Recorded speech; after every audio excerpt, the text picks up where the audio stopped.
In their heyday, Capcom was the undisputed king of beat-em-ups, those storied games in which you and sometimes a friend would take on what seemed like the whole damn city, with nothing but your fists, some ham hocks riding under piles of old tires, and some weapons lying about to help you. It started with the venerable Final Fight, and as anyone who has played that game can attest, it felt right from the word go. As the genre matured, the fighters it produced became more polished and in-depth. The Punisher is, in my opinion, one of those high points that juts out of the cloud layer, beckoning to anyone who has managed to summit one of its lesser cousins. In this, Capcom has once again proven they know what it takes to keep those tokens flowing.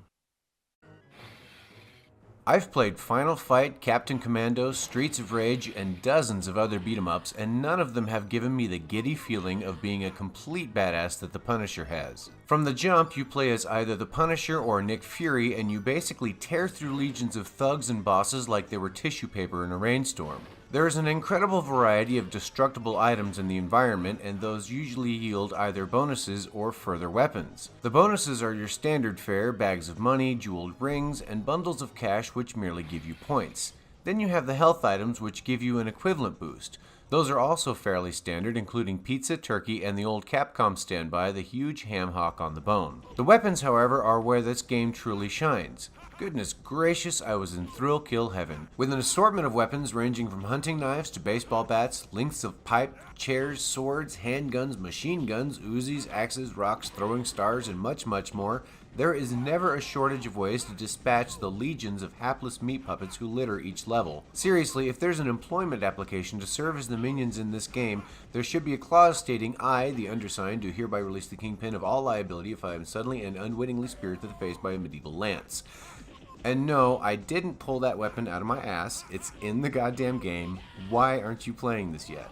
In addition to an obscene amount of weapons at your disposal, once or twice in each level, the game just gives you a handgun with unlimited ammo and allows you to go trigger happy on any sap foolish enough to appear on screen. Once you've pumped what can only be described as a metric ton of hot lead into your adversaries, the game once again pits your fists and feet and any nearby M16s on the ground against your foes, giving you free rein to make all of those guys in MMA look like teat-suckling panty waists. You can dash and do a sliding kick, you can grab them and knee them, or jump and throw them onto their friends.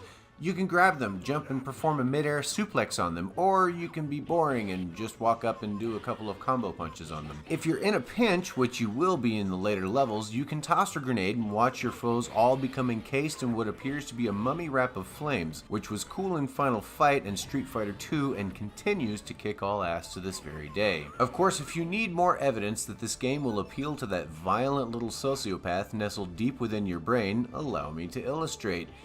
You can stand atop a car, which you can later destroy, and just take pot shots at anything that moves.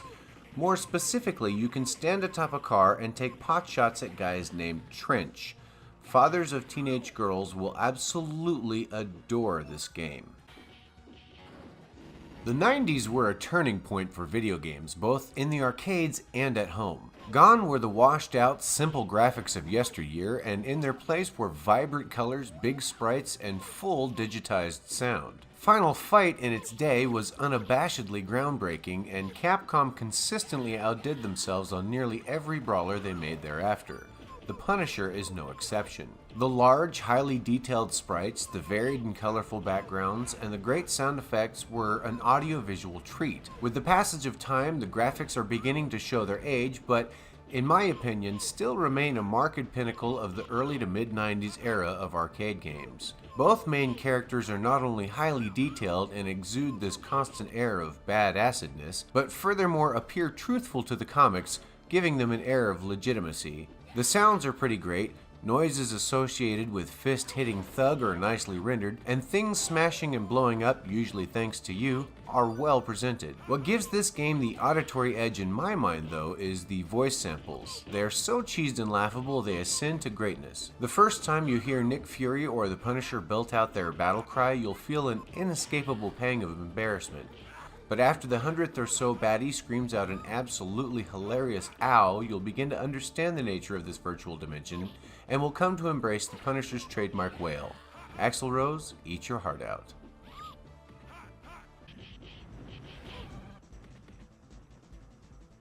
If I really have to introduce you to the Punisher's story, you've either been living under the sea for the last few decades, or you weren't paying attention during the game's attract sequence. At any rate, Frank Castle leads a fine and dandy life with his awesome family until the mob sweeps in and wipes out everyone he ever loved. This is enough for Mr. Psychopath to don a jersey with a giant skull on it and kill anything that loves pasta and pistols, and so a plot is born.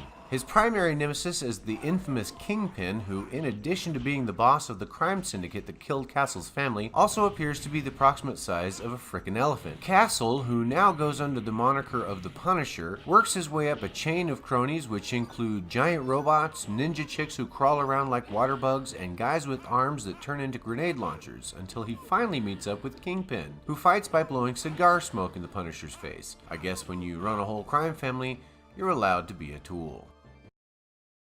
Magnum 40, made by the illustrious Miller Brewing Company in order to satiate that pesky socio-economic underclass, is what is commonly known as a foddy. It occupies shelf space with other steel brands such as Steel Reserve 211, King Cobra, and Billy D. Williams' personal favorite, Colt 45. I mean, come on, if Lando Calrissian likes it, how bad can it be? Well, I don't know about Colt 45, but Magnum 40 is like drinking the runoff from a zoo after it has been bottled and allowed to ferment for a while. It had a very certain tang to it, which I found to be increasingly unpleasant as I continued with the bottle. By the time I had reached the bottom, each drink was accompanied by a very pronounced feeling of almost nausea, as if my body was trying to tell me that what I was drinking was acutely toxic, and further violations would result in sudden and violent rebuke. Interestingly enough, however, thanks to the 6% alcohol by volume, my brain was happily telling me to pick up the bottle time and again and upend it over my face,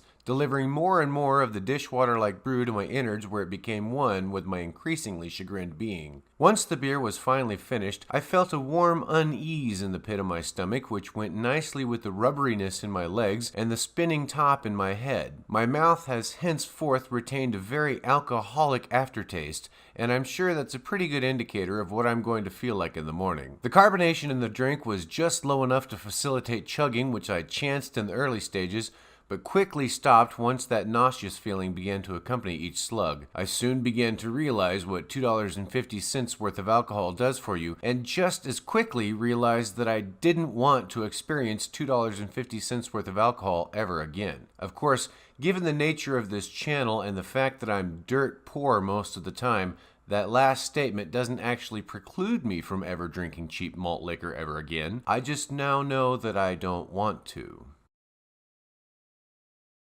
I managed to pick a game-beer combo that really hit the opposite ends of the scale. On the one hand, The Punisher was a damn awesome game. Easy to get into, easy to play, and most importantly, fun as hell. The challenge ramped up nicely, and by the time I quit, I was flying high. The Magnum, however, was the beer equivalent of giving an angry dog a bath. Virtually everything about the beer was difficult and ended up with me suffering. The first few sips were galvanizing and the last few were nauseating. The one thing it did have in common with the game was the fact that the challenge ramped up nicely, and by the time I quit, I was flying high. Cheers. Game on.